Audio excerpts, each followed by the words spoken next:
זה האיום הקיומי שמוצב על ידי הניסיונות של איראן להתחמש בנשק גרעיני. ئەگەر لە چرکەساتی کۆتاییدا هیچ شتێکی کتوپڕ ڕوو نەدات، ئەوە بنیامین ناتانیاهۆی سەرۆکوەزیرانی قەوارەی ئیسرائیل و سەرۆکی پارتی لیکۆدی ڕاستڕە و لە چەند ڕۆژی داهاتوودا ناچار خۆی لەسەر کورسی ئۆپۆزیسیۆن دەبینێتەوە.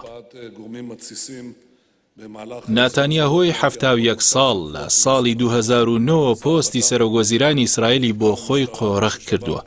بەو هۆیەوە زیاتر بە پاشا ناو دەبرێت و تاکە کەسێکە لە دوای دروستبوونی ئەو قەوارەیە لە ساڵی 1948ەوە لەو پۆستە مابێتەوە. بەڵام ئێستا پرسیارەکە ئەوەیە، ئایا سەردەمی ناتانیاهۆ کۆتایی هات؟ چاودێرانی دۆخی سیاسی قەوارەی ئیسرائیل پێیان وایە ناتانیاهۆ تا چرکەکانی کۆتایی دەجەنگێت، چونکە ئەو بابەتە بۆ ئەو مردن و ژیانە. کەوتنی سیاسی ناوبرا و دەرکردنی لە پۆستی سەرۆکوەزیران دەرگای چوونە زیندانی لێ دەکاتەوە. سەرۆکوەزیرانی کاربەڕێکەری ئیسرائیل لە ساڵی ڕابردووەوە تۆمەتی بەرتیل و فێڵ و خراپ بەکارهێنانی متمانەی ڕوبەڕوو کراوەتەوە و ئێستا دادگای ناوەندی لە قودس لە دۆخی چاوخشاندن بەو دۆسیانەدایە. دوایەوەی لە بەرەنجامەکانی هەڵبژاردننی پێشوەختەی چوارەمەوە بنیامین ناتانیاهۆ نەیتوانی حکومەت پێک بێنێت. لە ئێستادا لایەنەکانی ئۆپۆزیسیۆن بە تایبەت پارتی ڕاستڕەوی نوێ بە سەرۆکاتی نەفتالی بینیت و چاو لە ئایندە بە سەرۆکاتی یائیر لاپید لە ڕێی هاوپەیمانێتیەکەیەوە لە هەموو کات زیاتر لە پێکهێنانی حکومەت نزیک بوونەتەوە.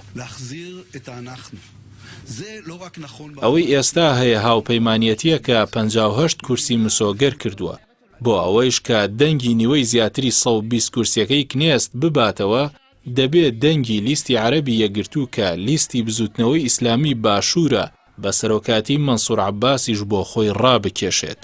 تێکەڵ و پێکەڵی کابینە چاوەڕوان کراوەکەی ئۆپۆزیسیۆن لە چەپ و ڕاست و میانگیر وای کردووە هیوا بە دروستبوونی زەحمەت و تاڕادەیەک مەحاڵیش بێت، بە تایبەت کە هێشتا پرسی بەشداری و بەشداری پێنەکردنی لیستی عەرەبی یەکگرتوو لە کابینەکەدا یەکلایی نەکراوەتەوە.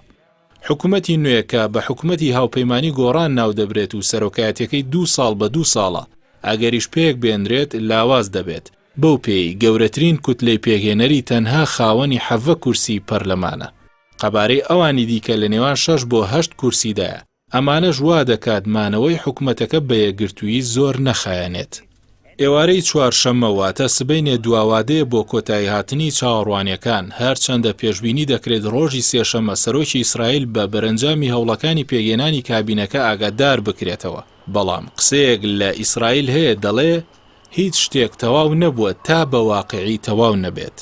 ناتانیاهۆش هەموو هەوڵێکی بۆ ئەوەیە شکست بە هەوڵەکەی ئۆپۆزیسیۆن بێنێت و ڕۆژێک زیاتر مانەوەی خۆی درێژ بکاتەوە.